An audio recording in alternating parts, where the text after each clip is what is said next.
थे शॉर्ट बुद्धि की वजह से, हमारी संसारियों की, अज्ञानियों की ये शॉर्ट समझदारी है, समझदारी की संकुचितता है।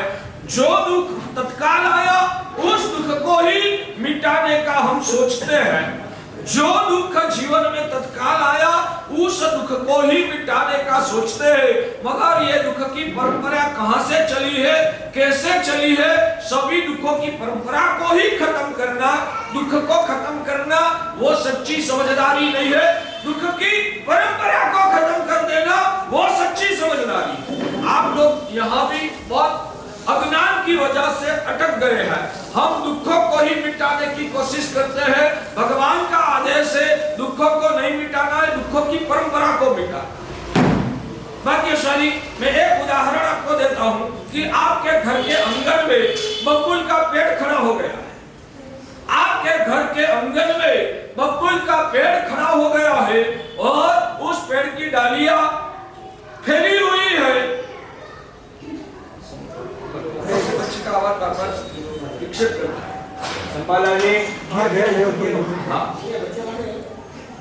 वो बबूल के पेड़ की जो कांटे हैं वो घर में से बाहर निकलने में, अंदर जाने में आपको परेशान करता है, तो आप क्या करना चाहिए? थोड़ी भी आवाज आती है। भाग्यशाली है कि यहाँ से कोई ऊपर जाओ ना यार। उनको बोलो आपके घर पे जाइए, मंदिर में जाके बैठिए, ये तो व्याख्यान सभी का डिस्टर्ब होता है।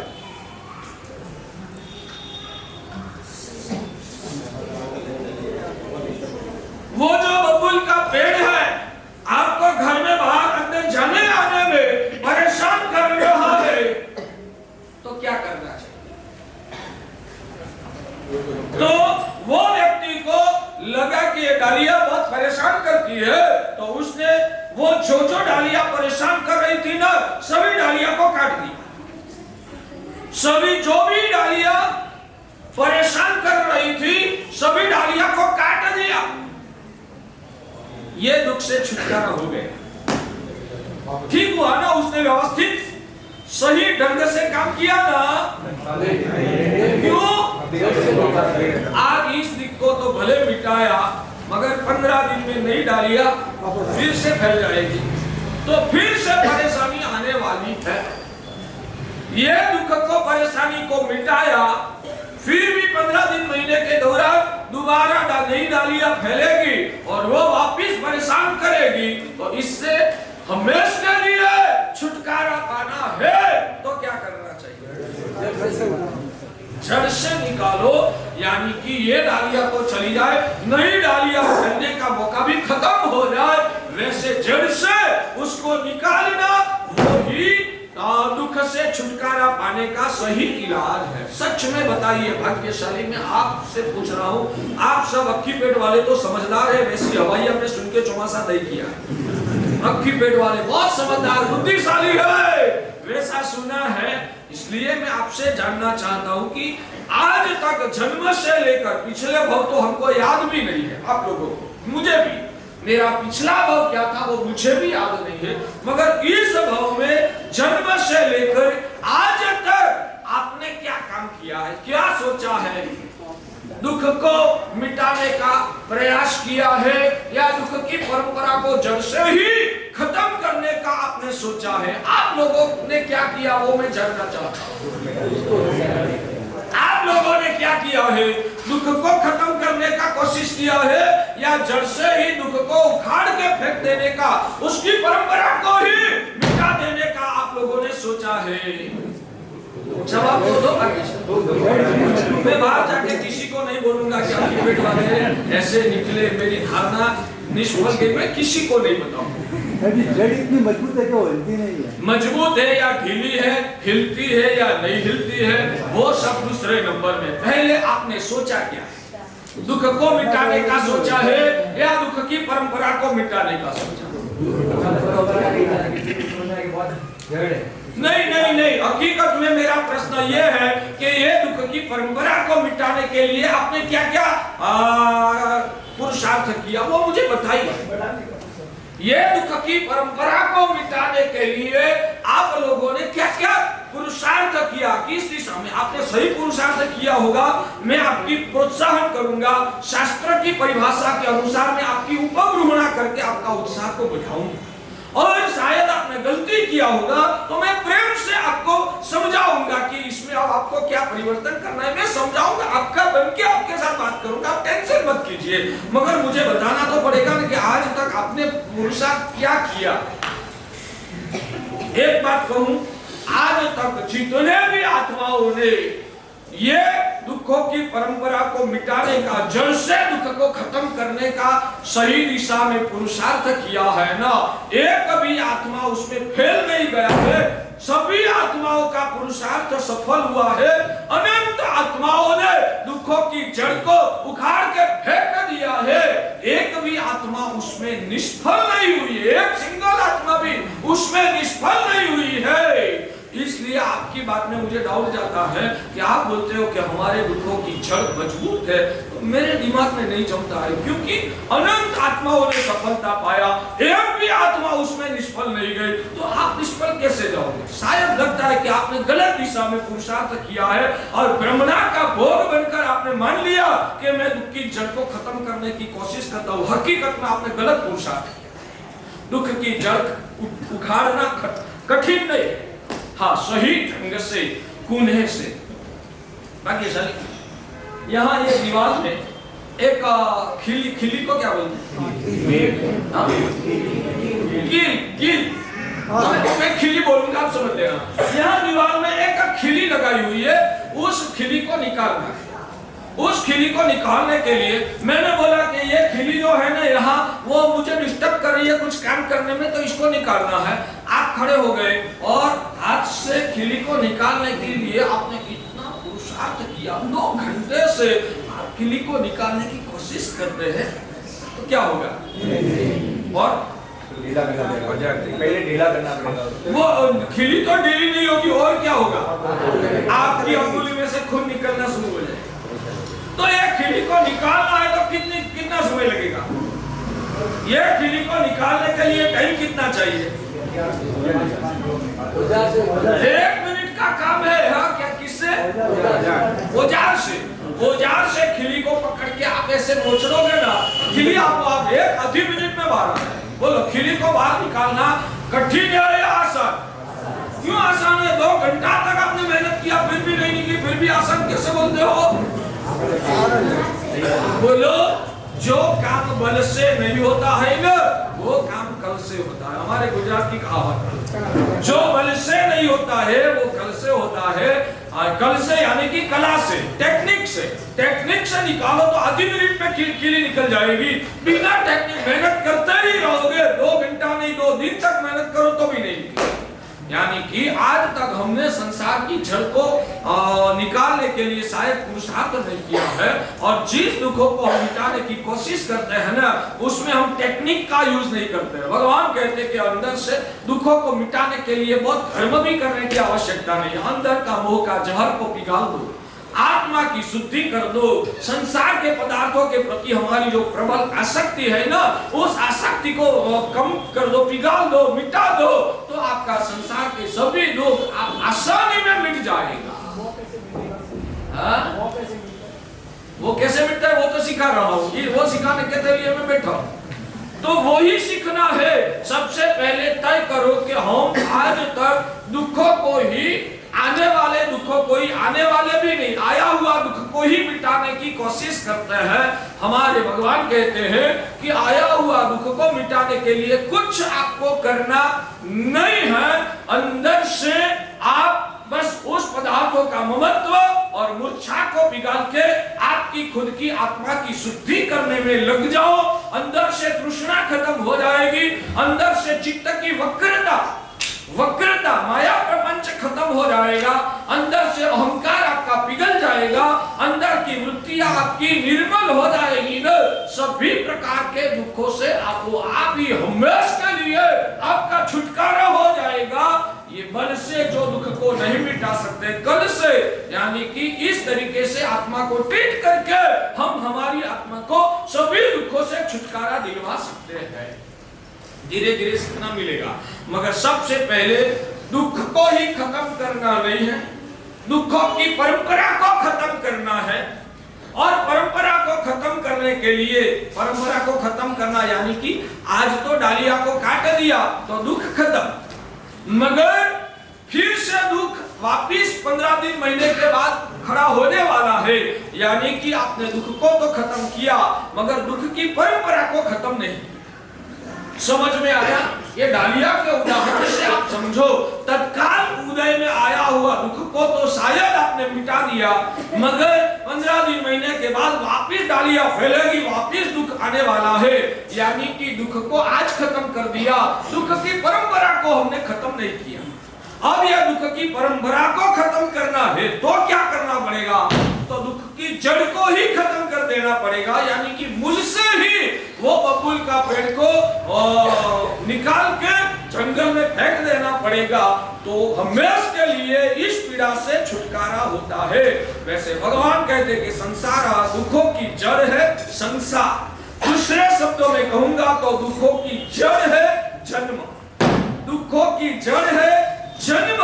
जन्म को मिटा दो तो जन्म के साथ शरीर जुड़ा हुआ है, जन्म के साथ शरीर जुड़ा हुआ है और शरीर के साथ सभी प्रकार के दुख जुड़े हुए हैं। कोई व्यक्ति का धंधे में बहुत कर्ज हो गया, भाग्यशाली जो कर्ज हुआ वो सुख है या दुख है? यह दुख किसको आता है? जिसने जन्म के धारण करके शरीर धारण किया उनको ये कर्ज होता है, या जिसने जन्म लिया ही नहीं है उनको ये कर्ज होता है। हर प्रकार के दुख कल बताया था, घुटो, ये सब घुटने से मिथ्यात्व का जहर पिघलता है। ये सब भावना को बार बार रटना वो आत्मा की शुद्धि करने के लिए जरूरी है। जान लिया? मैं तो बार बार कहता हूँ, ज्ञान सिर्फ आत्मा को निर्मल नहीं बना सकता है, ज्ञान को जब भावना का रूप दे दिया, भावना के रूप में ज्ञान को परिवर्तित किया, यानी कि भावना यानी कि संवेदना से आप वासित होते हैं तो ही आत्मा के कर्म और दोष पिघलते हैं। तो ये सिर्फ संसार असार है, जन्म दुखदाई है, वैसा बुद्धि से लॉजिक से तो मान लिया। कल 24 घंटे में आपने ये बात की भावना कितनी बार किया? नहीं, गुरु महाराज ने बताया ये सब दुखदाई है, ये जन्म ही दुख का मूल है। ये जन्म लिया, शरीर का बंधन लगा तो ही सब प्रकार की पीड़ाओं का आक्रमण होता है। शरीर का ही बंधन खत्म हो जाए, जन्म ही खत्म हो जाए तो इसमें से एक भी प्रकार का दुख मुझे परेशान करने वाला नहीं होगा। इसलिए जन्म से ही छुटकारा पाना वो ही सुखी होने का सही तरीका है। वैसी संवेदना कल के दिन में आप लोगों ने कितनी बार, मेरी बात नहीं जमी थी, जमी नहीं थी तो भावना किया या नहीं किया? भावना किया या नहीं किया? ये भावना करना है बार बार। आज दोबारा रटता हूं, मच्छर काटता है तो शरीर वालों को, कर्ज होता है तो शरीर वालों को, बीमारी आती है तो शरीर वालों को, टेंशन होता है तो शरीर वालों को, एक्सीडेंट होता है तो शरीर वालों को, मृत्यु भी होता है तो शरीर वालों का ही मृत्यु होता है। शरीर किसको लगता है? शरीर का वड़गण, हमारे गुजरात में वड़गण बोलते हैं। ये किसी को भूत प्रेत का, भूत प्रेत वड़क जाए तो क्या बोलते हैं? वड़गा, वड़गण बोलते हैं ना। भूत प्रेत का वड़गण होता है ना भाग्यशाली, जिनको भूत प्रेत का वड़गण हुआ उनकी हालत क्या होती है? आपके कर्नाटक में, कर्नाटक वाले भूत जिनको लगते हैं उनको हालत क्या होती है? भूत वड़गना का परिणाम क्या आता है? मुझे थोड़ा कुछ बताइए, आप तो अनुभवी है संसार में। नहीं, भौतिक रूप से जिनको भूत का वड़गण हुआ उसकी हालत क्या होती है? उसके शरीर पर कंट्रोल नहीं रहता है।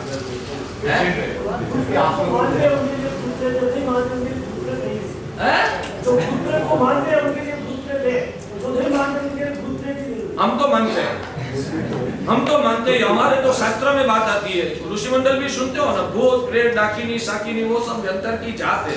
हम तो उसका अस्तित्व को मानते भी हैं।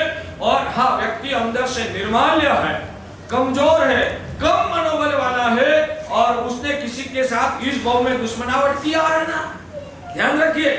जिसने यहाँ कोई परिवार के सदस्यों के साथ, अड़ोस पड़ोस वालों के साथ झगड़ा करके दुश्मनावट किया है ना, उसमें से जो पहला मर जाएगा ना, वो मर के भूत होकर उनको परेशान करेगा।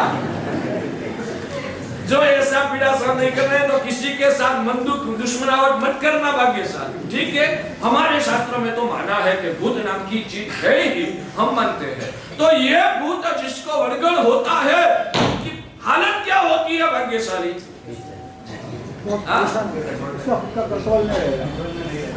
वो खुद का कंट्रोल नहीं रहता है और वो दुखी हो जाता है ना।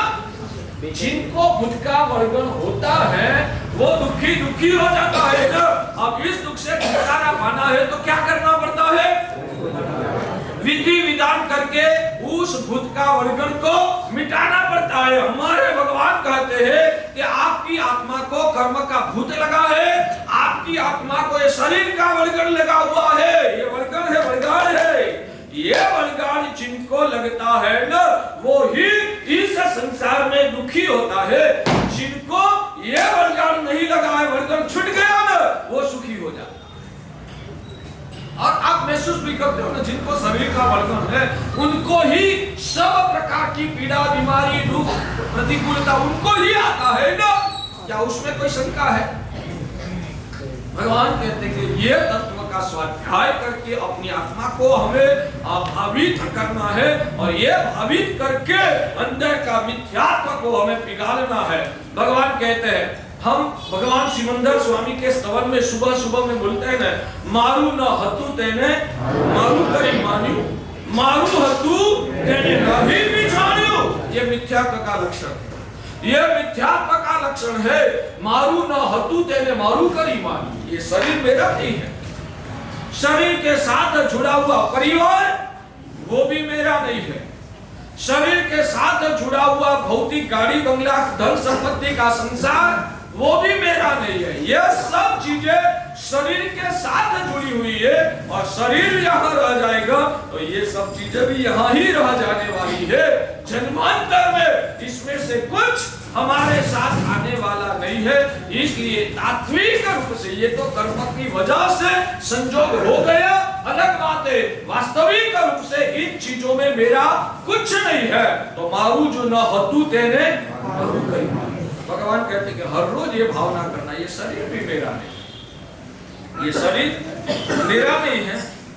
मैं तो अनंत काल से अस्तित्व धारण करता हूँ। ये शरीर तो आज से 50 साल पहले मिला है। पहले ये शरीर नहीं था मेरे पास नहीं था। 50 साल से जुड़ा हुआ हूँ और आगे 10, 15, 25 साल तक शायद ये मेरे साथ रहेगा। बाद में इनको छोड़ के मुझे तो आगे की यात्रा में चले जाना है। तो ये वास्तव में मेरा नहीं है। मैं ममत्व करता हूँ, वे मेरा अज्ञान की निपज है भाग्यशाली। इस शरीर में भी ममत्व का भाव नहीं करना है। शरीर के साथ जुड़ी हुई जो भी भौतिक दुनिया है उसमें से मेरा कुछ नहीं।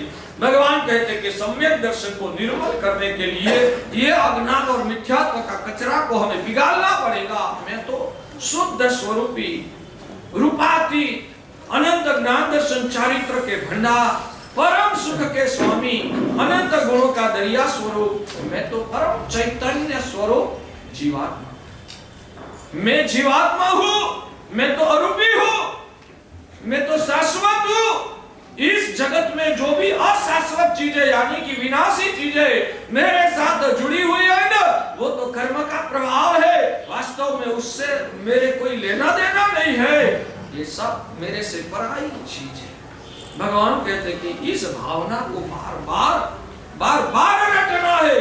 दुकान में बैठे बैठे भी 2 मिनट भी मिली तो याद रखना, मेरा क्या, मैं तो अकेला आया हूँ, अकेला जाने वाला। मैं अकेला आया हूँ, अकेला जाने वाला हूँ। इस भौतिक दुनिया में जिसके सहारे से मैं जी रहा हूँ उसमें से मेरा कुछ नहीं। उस भावना को बार बार रटने से, भावित करने से, संवेदना का रूप देने से आत्मा निर्मल होती है, कर्म का कचरा चल जाता है। तो भाग्यशाली सभी दुखों शरीर के साथ जुड़े हुए हैं और शरीर मेरा नहीं है। जैसे आदमी को भूत का वर्गण होता है तो वो दुखी होता है। भूत का वर्गण चला गया तो वो स्वस्थ हो जाता है ना। वैसे ही भगवान कहते कि जिनको ये शरीर का बड़गड़ लगा है ना, वो ही इस संसार में दुखी होते हैं, परेशान होते हैं। जिनका शरीर का सभी बंधन टूट गया, उनको एक भी प्रकार का दुख दिखता नहीं। उसमें और निर्जीव में फर्क क्या है? उसमें और निर्जीव में फर्क क्या है? मैं आपको एक बात कहूं, बिल्कुल विद्वान पंडित और मूर्ख, इन दोनों में फर्क क्या है? ज्वलंत विद्वान और मूर्ख, इन दोनों में फर्क है? इन दोनों में बहुत जबरदस्त समानता है। इन दोनों में जबरदस्त, मूर्ख को कभी भी प्रश्न खदक पैदा नहीं होता है, विद्वान को भी कभी प्रश्न पैदा नहीं होता है। दोनों की समानता है।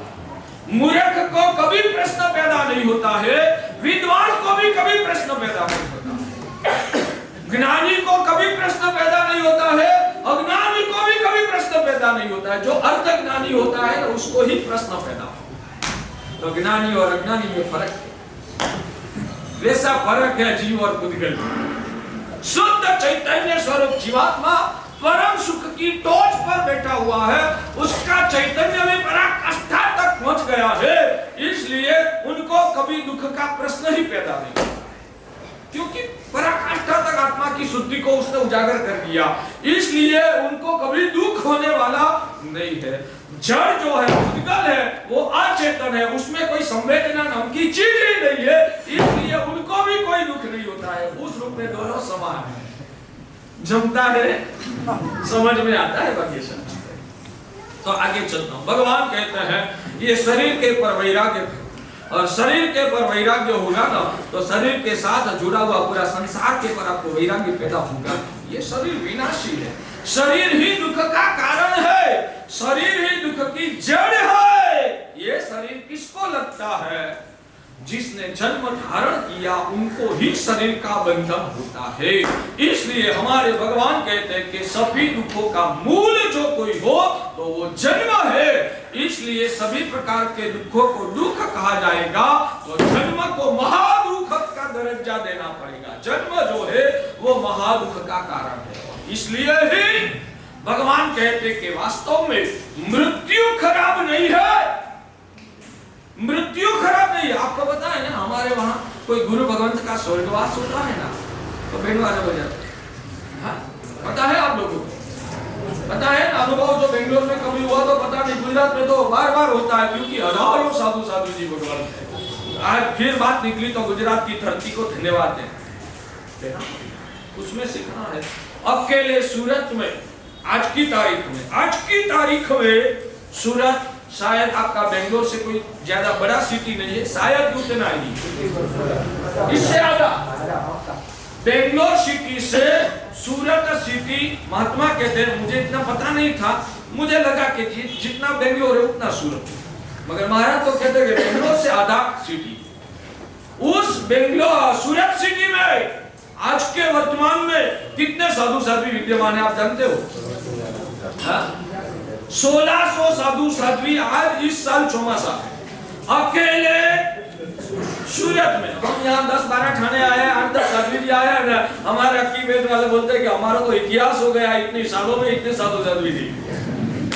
वहां तो एक उपासक में 50-50 ठाणे साधु साध्वी जी होते, एक उपासक में होते हैं। सब जगह पर ऐसा नहीं, मगर ऐसे भी होते हैं कि एक उपासक में एक समय 150-150 साधु साध्वी। एक हमारे पास में अभी 1-2 साल पहले सूरत का एक विस्तार है, सूरत का एक पार्ट विस्तार है, उसमें सिर्फ अकेले पाल विस्तार है। बेंगलोर से आधा सूरत का भी एक छोटा सा विभाग है जिस विस्तार को पाल नाम से कहा जाता है। अकेले पाल विस्तार में 2 साल पहले 700 साधु साध्वी जी। आज आपके पूरे बेंगलोर के टोटल मिलाओ ना, साधु और साध्वी जी सभी मिलाओ ने तो 125 से ज्यादा नहीं। एक बार ऐसा करो कि ये साधु साध्वी सब वंदनीय है या नहीं? अभी प्रदूषण तक नहीं, प्रदूषण के बाद जहां जहां जितने भी कम से कम साधु भगवंत है ना, सभी साधु भगवंतों को एक बार हमें वंदन करना है। चिकपेट में आचार्य भगवंत उदय प्रभ सूरी जी महाराज विराजमान है। राजाजी नगर में हमारे बेंगलोर में जितने भी गुरु भगवंत है, सबसे बड़े गुरु भगवंत आचार्य भगवंत वर्धमान सागर सुरेश्वर जी महाराज, वो राजाजी नगर में चातुर्मास विराजमान है। त्यागराज नगर में आचार्य महेंद्र सागर सूरी जी महाराज, आपके यहाँ चौमासा उन्होंने किया है, ठीक है, वो चातुर्मास विराजमान है। जयनगर में आचार्य भगवान देवेंद्र सागर सुरेश्वर देवेंद्र सागर सूरी जी महाराज ने आपके वहां चौमासा किया है। और उन हम सभी के शिष्यगण कृपा रत्न विजय नगरपेट में है, अक्षय रत्न विजय जी कॉक्सटोर में है। वैसे माधव नगर में क्या नाम समर्पण प्रभु विजय जी महाराज चौमासा है। अभ्युदय सागर जी महाराज, अभ्युदय प्रभु विजय जी वो चामराजपेट में शायद है। विविपुरम में युग प्रभु विजय जी महाराज, यानी और कोई बाकी रह गए होंगे। ये सभी महात्माओं को आज यहाँ बैठ के हमें भाव से नमस्कार करना है। आज बात निकली है, ये सभी महात्माओं स्मृति पथ में अभी आए हैं और हमने शब्दोच्चार के माध्यम से उसको याद किया है। तो यहाँ बैठे बैठे वो सभी महात्माओं को भाव से हमें वंदन करना है कि आप महात्मा खुद की संयम की आराधना करते हैं और भगवान की वाणी बहाकर भव्य जीवों को आप प्रभु की पहचान कराते हैं। तो आप सभी महात्माओं का ये स्वरूप को, आपका चरित्र को हमारा वंदन है। यहाँ बैठे बैठे हम भाव से आज वंदन करते हैं, मगर चौमा प्रदूषण के बाद मन से संकल्प करना चाहिए कि मिनिमम पूरे बेंगलोर में जितने गुरु भगवान विराजमान है, बड़े बड़े गुरु भगवान को नहीं, जो बड़े हैं उनको भी दो खमा समान इचकार बुढ़ियों से वंदन करना है। जो उनके साथ छोटे छोटे महाराज हो, उन सभी को भी हमें भाव से एक बार वंदन करना है। हम कृष्ण महाराजा की बात करते हैं ना, 18,000 साधु भगवंत को वंदन निर्मल भाव से, निस्वार्थ भाव से किया, कोई भौतिक कामना के बिना अहोभाव से बस उनका चरित्र को नमन किया। तो नेमिनाथ भगवान कहते कि उनकी 4 नरक के कर्म टूट गए। तो ऐसे महात्मा हमारे बेंगलोर संघ में विराजमान है। फिर भी हमको हर साल जाते हो, जो भी गुरु भगवान बेंगलोर में विराजमान हो, सभी गुरु भगवान को भले चौमासे में एक बार वंदन करते हो। कुछ सीखना चाहिए, परिवर्तन लाना चाहिए। ये महात्मा ने हमारी धरती को पावन किया, उनको मेरा वंदन इस भाव से अब से शुरू करो। हर साल यहाँ पूरे बेंगलोर में जितने गुरु भगवंत हो, सभी गुरु भगवंत को बार बार वंदन करने के लिए नहीं जा सकते, कम से कम चौमासे के दौरान एक बार तो सभी गुरु भगवंत को वंदन करना है। करोगे भाग्यशाली, सीखो, सुधार तो लाना ही पड़ेगा। जो गुरुदेव आया, सामायिक प्रतिक्रमण कर लिया, व्याख्यान सुन लिया, बस बेड़ा पार हो गया, ऐसा नहीं होता है। हमारे में सुधार लाना। तो वो सूरत की बात करता हूँ कि 2 साल पहले अकेले सूरत में 2200 साधु साध्वी जी चौमासा थे, 2200, 2200। इस साल 1600 साधु साध्वी जी चौमासा विराजमान है। वैसे अहमदाबाद में भी शायद मैंने सुना है, मैंने जो सुना है उस हिसाब से लास्ट 500 साल में एक भी ऐसा खाली नहीं गया है कि जिस दिन अहमदाबाद की धरती में कोई साधु या साध्वी न हो। 500 साल में एक भी साधु या साध्वी न हो अहमदाबाद में, वैसा एक दिन पसार नहीं हुआ। ये सब सुन के नहीं होता है कि हमारी बेंगलोर की धरती भी सूरत और अहमदाबाद जैसी होनी चाहिए। यहाँ कितने भी साधु साध्वी जी यहाँ पधारते हैं ना, उनको वंदन करना, उनका व्याख्यान श्रवण करना, सुपात्र दान देना। चौमासा खत्म हुआ, अब युवान हो या बुढ़े हो, निकलो यहाँ। कोई व्यवस्था की है हमारे पूजनीय साधु साध्वी जी, हमारे पूजनीय भगवान जैसे भगवान के अवतार, ऐसे साधु साध्वी जी बुढ़े नहीं होंगे। ये साधु साध्वी जी बुढ़े होंगे या नहीं होंगे, तब उनका क्या, जो होगा वो होगा, हमको क्या लेना। आप लोगों की मानसिकता सोचो, कितनी निम्न कक्षा की है। मैं आपका तिरस्कार करना नहीं चाहता हूँ, आपको निम्न में से जगाना चाहता हूँ। हाँ, ये साधु साध्वी जी बुढ़े होंगे या नहीं होंगे, और जब बुढ़े होंगे तब उनका क्या, ऐसा वो तो हमने कभी सोचा नहीं है। कब सोचना है, सोचने वाले बहुत है। हमको क्या, हमको तो हमारा स्वार्थ निपट गया। चौमासा में उपास खाली नहीं चाहिए। क्यों नहीं चाहिए, क्यों नहीं चाहिए? आराधना करने के लिए नहीं साहब, इतना बड़ा 500 घर का संघ है, हम जो कोई साधु साध्वी को नहीं लाएंगे ना, तो ये लोग हमको छुट्टी भरेंगे। क्यों चौमासा खाली रखते हो? आप सब टेस्ट लोग जागरूक नहीं हो, लोग हमारी टीका न करें ना, इसलिए हमारी जिम्मेदारी है साधु को ला दिया, हमारा काम खत्म। बहुत डीप में जाके आंखें बंद करके अपनी वृत्तियां को, अपनी भूमिका को सोचना भाग्यशाली। मैं जो बोल रहा हूं ना, बिल्कुल हवा में